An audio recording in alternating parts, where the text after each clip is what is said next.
आज हम पढ़ेंगे एटम्स एंड मॉलिक्यूल्स।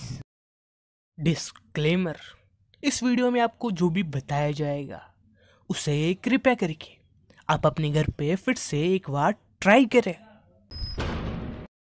तो आ गए आप। पिछले एपिसोड में हमने एटम्स एंड मॉलिक्यूल्स के बारे में जाना था, तो इस एपिसोड में हम 2-3 लॉज देखेंगे। तो इन लॉज को एंटोनी एल लेवोइसिर ने दिया था। इन दोनों लॉज को हम कहते हैं लॉ ऑफ केमिकल कम्बिनेशन। तो हमारा पहला लॉ है law of conservation of mass. तुम इस नाम को देखो, ये नाम सीधा सीधा कह रहा है कि यहाँ पे सीधे सीधे मास को कंजर्व करने की बात हो रही है। तो ये लोग कहता है कि जब एक केमिकल रिएक्शन होता है तो उसके अंदर ना ही तो मास क्रिएट होता है और ना ही मास डिस्ट्रॉय होता है। तो इसे और अच्छे से समझने के लिए हम एक एग्जांपल लेते हैं। एक केमिकल रिएक्शन हो रहा है sodium carbonate and acetic acid का, यानी ये दोनों रिएक्ट हो रहे हैं। और जब ये रिएक्ट होंगे तो sodium acetate, carbon dioxide and water produce होंगे। तो ये दो चीजें रिएक्ट हो रही है, sodium carbonate and acetic acid. तो जो दो चीजें या दो से ज्यादा चीजें रिएक्ट होती है एक रिएक्शन के अंदर, उन्हें हम रिएक्टेंट्स कहते हैं। यानी sodium carbonate and acetic acid क्या है? रिएक्टेंट्स है। ये रिएक्ट हो रहे हैं, तब इनका नाम हो गया रिएक्टेंट्स। तो एक फैक्ट्री के अंदर से कोई भी चीज बन के निकलती है तो हम उसे क्या कहते हैं? हम उसे कहते हैं प्रोडक्ट। वैसे ही जब एक केमिकल रिएक्शन होता है तो उसके अंदर जो चीजें प्रोड्यूस होती है उन्हें हम प्रोडक्ट्स कहते हैं।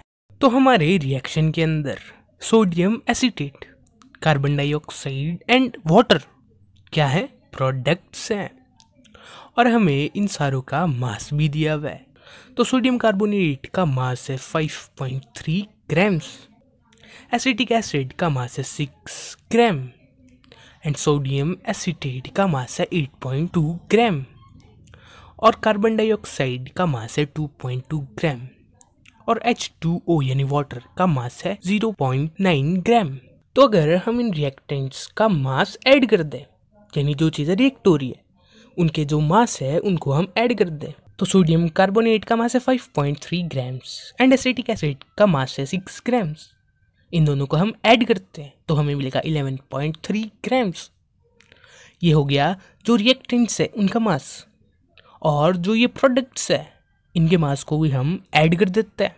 सोडियम एसिटेट का मास है 8.2 ग्राम, इसको ऐड कर देते हैं 2.2 ग्राम से और 0.9 ग्राम से, तो ये भी हमें 11.3 ग्राम से मिलेगा। तो हमने ये देखा कि अगर कोई रिएक्शन हो रहा है तो उसके अंदर जो रिएक्टेंट्स का मास है वो प्रोडक्ट्स के मास के इक्वल होता है, जैसा इस वाले केस के अंदर था। और यही चीज ये law of conservation of mass कहता है कि एक रिएक्शन के अंदर ना ही तो मास बन सकता है और ना ही डिस्ट्रॉय हो सकता है। वो जितना पहले था उतना ही बाद में रहेगा। ये हो गया law of conservation of mass. और हमारा दूसरा लॉ है लॉ ऑफ कांस्टेंट प्रपोर्शन। ये लॉ ये कहता है in each and every compound the composition of element always remain fixed and the ratio by mass of element always remain fixed. यानी ये दो चीजें कह रहा है कि जो कंपाउंड होता है उनकी जो कंपोजिशन होती है वो इस पूरे यूनिवर्स में फिक्स रहती है और जो उनका रेशियो बाय मास होता है वो भी फिक्स रहता है। अब हम थोड़ा डिटेल में जाते हैं, तो इसके लिए हम एक एग्जांपल लेते हैं H2O का, यानी हमारे प्यारे से पानी का। तो ये एक कंपाउंड है, तो इसकी जो कंपोजिशन है, अब कंपोजिशन किसे कहते हैं? कंपोजिशन कहते हैं बनावट को, यानी कैसे वो बना हुआ है। तो ये 2 हाइड्रोजन एटम्स एंड एक ऑक्सीजन के एटम से बना हुआ है। तो जो इसकी कंपोजिशन है ये पूरे यूनिवर्स में फिक्स रहती है। तो भले ही तुम वाटर नल से लो या नाली से लो, उसके अंदर तुम्हें 2 हाइड्रोजन एंड एक ऑक्सीजन के एटम्स मिलेंगे। तो यही इस लॉ का पहला पॉइंट है। और दूसरे में ये कहता है रेशियो बाय मास इस पूरे यूनिवर्स में फिक्स रहता है। तो अगर हम वाटर का रेशियो बाय मास निकालें जैसा पिछले एपिसोड के अंदर निकाला था, तो वो आएगा 1:8 और ये रेशियो बाय मास पूरे यूनिवर्स में फिक्स रहता है। तो ये लॉ यही कहता है कि एक कंपाउंड की जो कंपोजिशन होती है और जो रेशियो बाय मास होता है ये पूरे यूनिवर्स में फिक्स रहता है। ये हो गया हमारा सेकंड लॉ। तो इस लॉ के अंदर जो रेशियो माई मास वाली बात कही थी वो फ्रॉस्ट अंकल ने कही थी। वो भी एक साइंटिस्ट थे जो इन चीजों के बारे में रिसर्च कर रहे थे। उन्होंने ये कहा था कि कंपाउंड का जो रेशियो बाई मास होता है वो इस पूरे यूनिवर्स में फिक्स रहता है। तो ये हो गया हमारा सेकंड लॉ, यानी लॉ ऑफ डेफिनेट प्रोपोर्शन। इन दोनों लॉज को मेनली लेवोइसियर ने दिया था, पर वो इन लॉज को अच्छी तरह से एक्सप्लेन नहीं कर पाए थे। बाद में एक साइंटिस्ट आए थे जिन्होंने उनकी एटॉमिक थ्योरी दी थी। उस थ्योरी की वजह से ये दो लॉज एक्सप्लेन हो सके थे। तो उन साइंटिस्ट का नाम था जॉन डाल्टन, और उनकी एटॉमिक थ्योरी के बारे में ही हम जानेंगे कि उन्होंने क्या कुछ कहा था। तो सबसे पहली बात उन्होंने ये कही थी, हर एक मैटर, भले ही वो एलिमेंट हो, कंपाउंड हो या फिर मिक्सचर हो, ये सभी एटम से बने हुए होते हैं। तो हम इस चीज़ को ऐसे लिख सकते हैं, all matter whether an element, a compound और a mixture is composed of small particles called atoms. इसके अलावा उन्होंने बहुत सारी पोस्टुलेट्स दिए थे। अब तुम कहोगे पोस्टुलेट्स क्या होते हैं? पोस्टुलेट किसी चीज़ के बारे में कोई कही हुई बात होती है जो कि सच होती है, यानी कि फैक्ट्स जिन्हें कोई नकार नहीं सकता। तो वैसे ही पोस्टुलेट्स होती है जो सिर्फ और सिर्फ सच्चाई बताती है। तो उन्होंने पहली पोस्टुलेट में ये कहा था कि all matter is made up of very tiny particles called atoms. तो हर एक चीज यानी कि मैटर छोटे छोटे पार्टिकल से बना हुआ होता है जिन्हें हम एटम्स कहते हैं। ये हो गया उनका पहला पोस्टुलेट। और हमारा दूसरा पोस्टुलेट है, atom are indivisible particles which can not be created not be destroyed in a chemical reaction. यानी कि जो एटम्स होते हैं वो इनडिविजिबल होते हैं, उन्हें हम डिवाइड नहीं कर सकते। और जब एक केमिकल रिएक्शन होता है तो उसके अंदर ना ही तो एटम्स क्रिएट होते हैं और ना ही डिस्ट्रॉय होते हैं, वो तो सिर्फ एक चीज से दूसरी चीज के अंदर कन्वर्ट हो जाते हैं। ये था हमारा सेकंड पोस्टुलेट कि एटम इनडिविजिबल होता है और ना ही हम एटम को बना सकते हैं और ना ही उसे डिस्ट्रॉय कर सकते हैं एक केमिकल रिएक्शन के अंदर। एंड थर्ड पोस्टुलेट ये कहता है, atom of a given element are identical in mass and chemical properties. तो ये पोस्टुलेट ये कहता है कि अगर हम एक एलिमेंट के एटम्स को लें तो उन एटम्स का मास एंड उनकी केमिकल प्रॉपर्टीज एक जैसी होंगी। तो हम एक एग्जांपल लेते हैं, हम एक एलिमेंट लेते हैं ऑक्सीजन का, यानी कि O2। ये दो ऑक्सीजन एटम से बना हुआ है। तो ये पोस्टुलेट के अकॉर्डिंग ये दोनों एटम्स हैं, इन दोनों का मास एंड इनकी केमिकल प्रॉपर्टीज एक जैसी होंगी।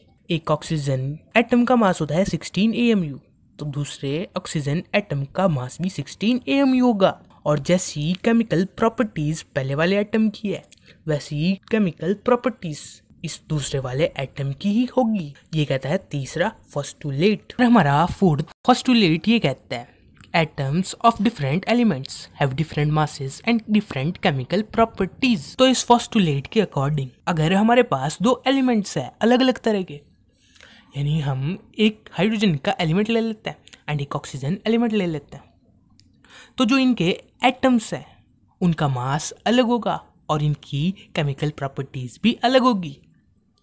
ये तो बहुत सिंपल बात है, यानी हाइड्रोजन का मास 1 AMU है पर ऑक्सीजन का मास 1 AMU नहीं है, उसका मास 16 AMU है। और जैसी केमिकल प्रॉपर्टीज हाइड्रोजन की है वैसी केमिकल प्रॉपर्टीज ऑक्सीजन की नहीं है। यही कहता है हमारा फोर्थ पोस्टुलेट। और हमारा फिफ्थ पोस्टुलेट ये कहता है, atom combine in the ratio of small whole number to form compounds. इसे अच्छे से समझने के लिए हम एक कंपाउंड लेते हैं, H2O को ही ले लेते हैं। तो H2O यानी वाटर एक कंपाउंड है जिसके अंदर हाइड्रोजन एंड ऑक्सीजन एटम्स है। तो इसके अंदर दो हाइड्रोजन के एटम्स हैं एंड एक ऑक्सीजन का एटम है। तो अगर हम इसका रेशियो निकालें तो वो आएगा 2:1, यानी दो हाइड्रोजन है एंड एक ऑक्सीजन है। तो ये रेशियो है होल नंबर्स का, यानी 1 2। ये क्या है? होल नंबर्स हैं। तो ये पोस्टुलेट ये कहता है कि जो एटम्स कंबाइन होते हैं उनका रेशियो हमेशा होल नंबर ही होता है। एंड हमारा लास्ट एंड सिक्स्थ पोस्टुलेट ये कहता है, the relative number and kind of atoms are constant in a given compound. इसे समझने के लिए हम एक कंपाउंड को एनालाइज करते हैं। हम लेते हैं CO2 यानी कार्बन डाइऑक्साइड को। तो इसके अंदर एक कार्बन है एंड 2 ऑक्सीजन एटम्स है। तो हम कहीं से भी भले ही कार्बन डाइऑक्साइड का एक कंपाउंड ले लें, उसके अंदर एक कार्बन एंड 2 ऑक्सीजन के एटम्स ही मिलेंगे। तो ये पोस्टुलेट ये बात कह रहा है कि जो रिलेटिव नंबर है एंड काइंड ऑफ एटम है वही कंपाउंड के अंदर पूरे यूनिवर्स में फिक्स रहते हैं, यानी कांस्टेंट रहते हैं। तो देखा हमने कार्बन डाइऑक्साइड के अंदर, तो कार्बन डाइऑक्साइड के अंदर एक carbon atom and 2 oxygen atoms मिलेंगे। इस पूरे यूनिवर्स के अंदर उस कंपाउंड के अंदर जितने भी एटम्स होंगे वो कार्बन के होंगे या तो ऑक्सीजन के होंगे। उसके अंदर हाइड्रोजन के तो एटम आने से रहे, तो इसे ही हम कहते हैं 6th पोस्टुलेट। तो ये हो गए डाल्टन सर के सारे पोस्टुलेट्स। तुम्हारे सामने एक टेबल आ रही है, इसे तुम देखो। इसके अंदर है सारे एलिमेंट्स 1 से लेके 20 तक। अगर तुम इस टेबल को अच्छी तरह से याद कर लो तो ये चैप्टर तुम्हें मक्खन की तरह लगेगा। तो तुम किसी भी एलिमेंट को उठा लो। हम उठा लेते हैं हाइड्रोजन को। तो हाइड्रोजन का एटॉमिक नंबर है 1 एंड उसका एटॉमिक मास है 1। और हीलियम का एटॉमिक नंबर है 2 एंड उसका एटॉमिक मास है 4, यानी एटॉमिक नंबर का डबल।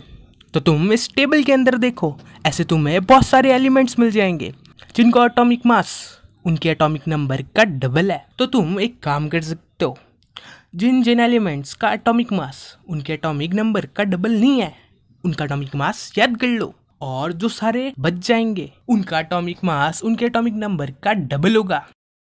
अगर तुम इन्हें एक बार सीक्वेंस में याद कर लो तो तुम्हारे मजे लग जाएंगे। तो अगर मैं पूछूं नाइट्रोजन का एटॉमिक मास क्या है, तो अगर तुम्हें ये टेबल सीक्वेंस के अंदर याद होगी तो तुम ऐसे बोलोगे hydrogen, helium, lithium, beryllium, boron, carbon, nitrogen.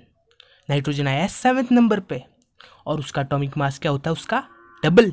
तो तुम बोल दोगे 14। हाइड्रोजन का एटॉमिक मास हो गया 14। ऐसे तुम इस टेबल को याद कर लोगे तो ये चैप्टर बहुत ईजी हो जाएगा। तो कृपया करके इस टेबल को याद कर लेना। अब मिलते हैं अगले एपिसोड में।